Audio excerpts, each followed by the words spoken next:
What's up, guys? It's January 8th, 2020. You know, I just want to show you guys of what I've been through in the racing industry and stuff like that, you know, where we always tested our cars and stuff. We always had fun. We always kept it safe.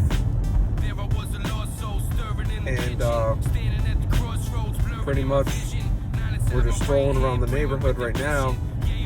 And what I'm going to show you is where we used to race and stuff like that, which was cool because as a young kid growing up, you know, you got to stay out of trouble and everything like that. But I had friends that had faster cars than me, and as a kid growing up, I was 16, 17. I had my first CRX. It was the first one was a single cam, and the second one was a V16 Type R.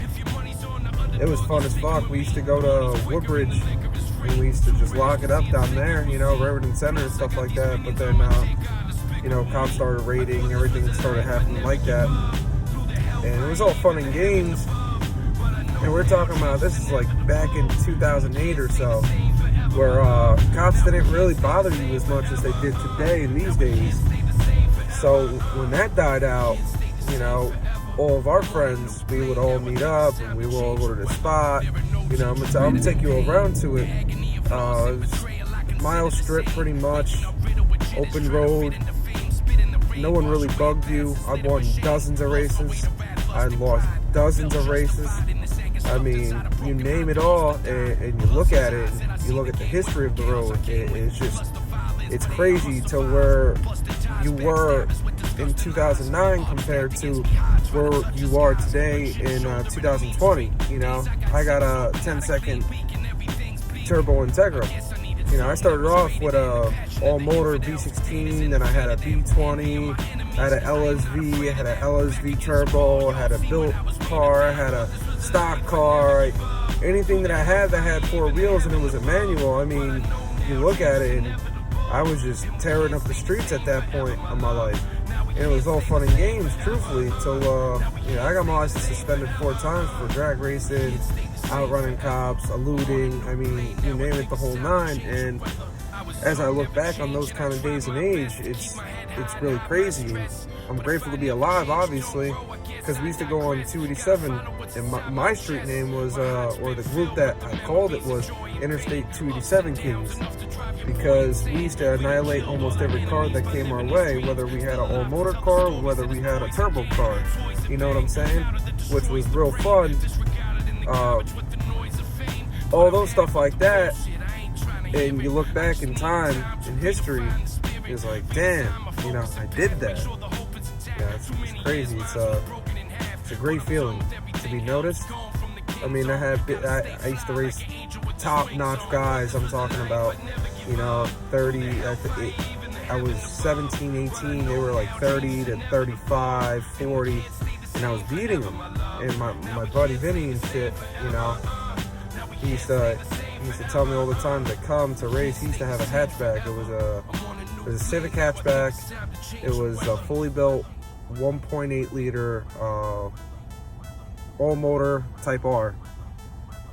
It was crazy. It was definitely a good time in life, and just blessed to see another day. And hopefully this year, 2020, you'll see the car back in action.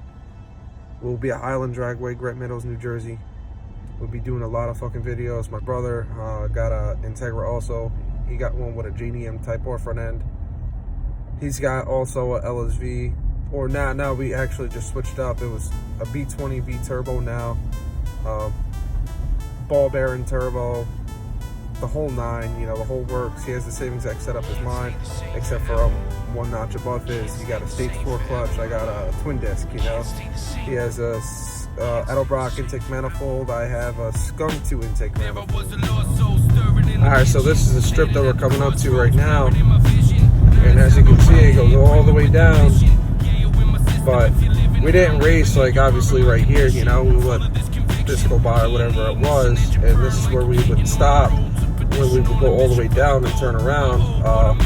So our quarter mile, technically speaking, was, I believe, right here coming up this light pole.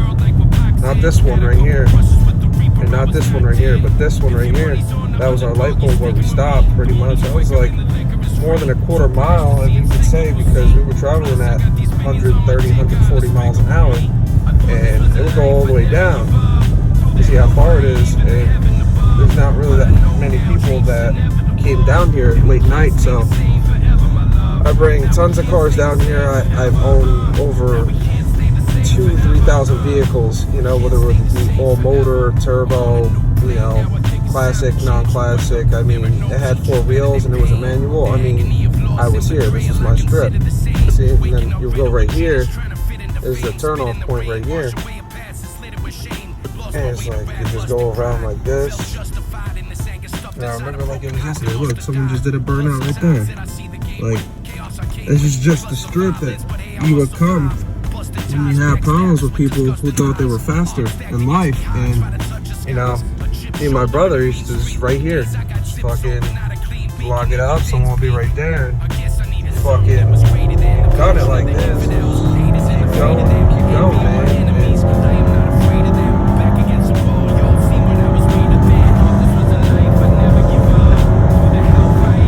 And then this is where we stop right here. That's it, we cut off the point right there, because I look at that like as if it was a quarter mile. Because you don't want to go too much further down, because the stopping point, you're not going to have too much stopping power at that top end.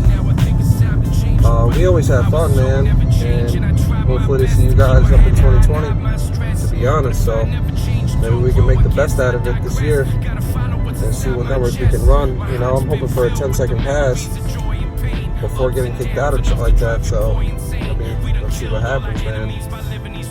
Hopefully you guys enjoyed the video and shit of where, you know, I bring back history to myself and to other people that are watching this, that grew up with me and saw everything that I've done and they have done. So it's a blessing, man. Have a nice one. Too many years, mine was broken in half, but I'm done with everything else. Gone from the king zone, gotta stay fly like an angel with his wings on. I thought this was a life I'd never give